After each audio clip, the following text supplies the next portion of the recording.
What's up guys, Coach Az back again with another video. Today we're taking a look at a pad session I did with Anne, and what we're really looking at is all the different types of pads and equipment you can use and when to use them and what to use them for, and how I like to use different pieces of equipment when training my fighters. So right here we're starting with focus mitts, which is probably the most common target that you'll see, whether it's boxing, MMA, Muay Thai. Majority of martial arts and fighting disciplines will make use of the focus mitts. So with Anne here, I'm working on a number system. So 1's the jab, 2's the cross, 3's the hook, 4's an uppercut, etc. You'll see a lot of these, and obviously they vary from school to school and discipline to discipline.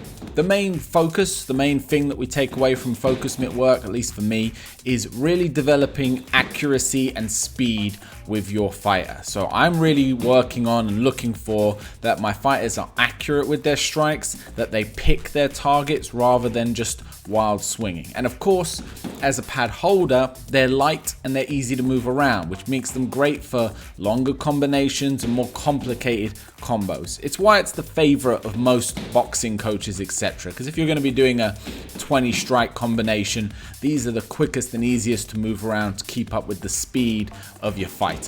Now here we're doing some kicks on them as well. You don't see this all too often, but freestyle disciplines, kickboxing, you will see some kicks being thrown a lot more onto pads. I always like to mix it up, so a bit of hands, bit of legs. And of course here, for example, we get to play around with the range a little bit. I can hold the hook in a bit closer, the roundhouse kick a little bit further back. And guys, if you're enjoying the video, please make sure to like and subscribe to the channel. It really lets me know that you're enjoying it and keeps this great content coming for you. Okay, the other great thing that we can do with focus mitts is obviously working some slipping and moving. Again, where they're about the size of a glove, we can work a little bit of head movement. Here, I'm working with Anne on just some real basic avoiding and striking. Yeah, just getting your head off that center line, throwing strikes, and a couple of rolls off of the hooks as well. And of course, as well as making a miss, we make them pay. So we throw, boom, and we shoot that counter as a straight response. You can mix these in. You can do a round of just pure striking. You can mix a bit of evasion into the combinations.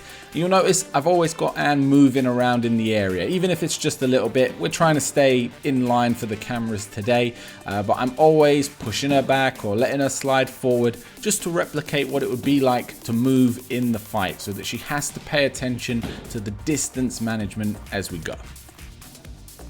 Alright guys, we're moving on to the paddles. So majority of the time you will see these in taekwondo and sports karate and sports kickboxing. The reason being, of course, is A, they're really fast targets. They allow you to really flick up and get there quickly.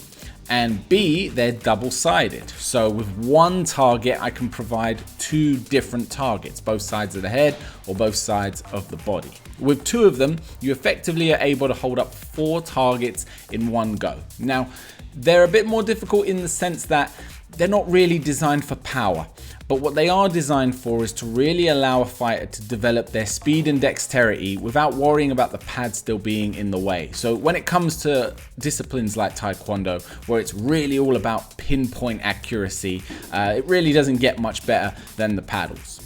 Now here we're actually working it with the hands, and you're seeing a bit more of this in MMA. I think it works really well when you start combining it with attacking your partner. The reason being is these are longer than focus mitts, so they allow you again to really play with the range that you're working with a partner, with your fighter, etc. I get to really work that Anne stretches, reaches her arms, and then I don't need to move in too close to be able to return an attack. Yeah. Important thing to note there, guys, when someone makes a mistake on pads, I think, especially today, we're doing a lot of variation in what we're throwing. It's important to give them the exact same shape again until they get it right. So if they make a mistake, I don't move on. I repeat the combination and I make sure that they get it down. And again, here we're working just a little bit of pure defense, just getting Anne to practice moving her guard around and then switching back into attack mode.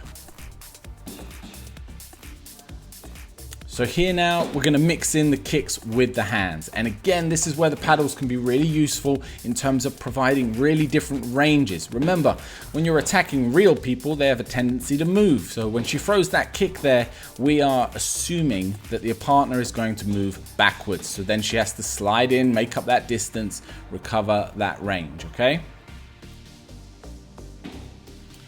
And this is where that double target comes in really useful. Here, I only need to hold up one piece of equipment and Anne's able to attack two different sides with both her hands and her legs. And again, I'm playing with the distance by shuffling back after the hook. Yeah, same principle here, but I'm actually just rotating that target round to give her two. So if you only had access to one paddle, you can still do some great combination work off of it with one simple piece of equipment. Great for travel, and great for ease.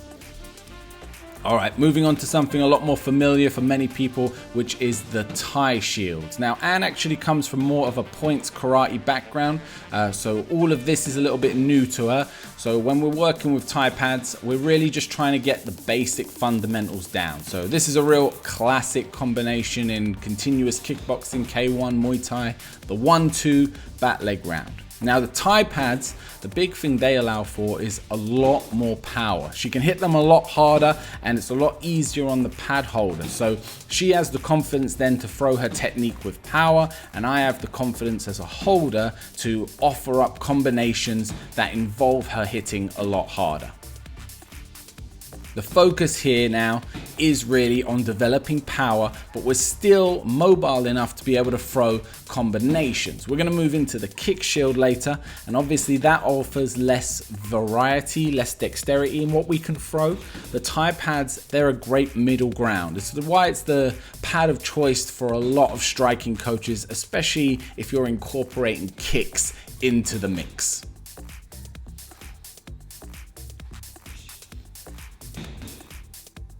And again, I'm always trying to work with my fighters on distance management, shifting their weight forward and back.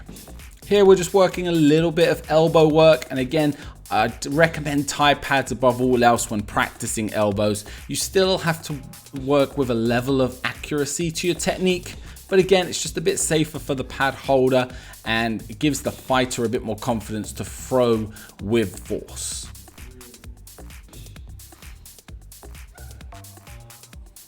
Now, combining that in here with some knee strikes as well. Bringing the pads together, allowing them to grab and strike down in with those knees. And finally for today, guys, we're going to move into the kick shield. So this was right at the end of our training session. Anne was pretty tired, so I didn't do everything I had planned. But obviously the kick shield, although it's not really designed to work complicated long combinations, what it's really good for is just practicing some real brute force technique. So we're just working fundamental back leg roundhouse kick here. I'm trying to get Anne to work a little bit more on attacking with her shin as well as her foot. Again, she comes from that very traditional karate kickboxing background, so we're trying to get a bit more brute force out of her. Here we're just working both sides, and we're going to shift here into a bit of side kick practice. So all these traditional martial arts, they've got these amazing techniques that are now we're starting to see them in things like MMA and Muay Thai. They're starting to convert over and people are seeing the benefits. So I don't want to lose all of that stuff from her as she starts to pick up some new skills from other disciplines. Well guys, that's it for today's video. I hope you've enjoyed it. I hope it's been useful and you've got some stuff to take away and work on. If you'd like to see more videos like this, then please comment down below. Don't forget to like and subscribe, and I will see you on the next one. See you later.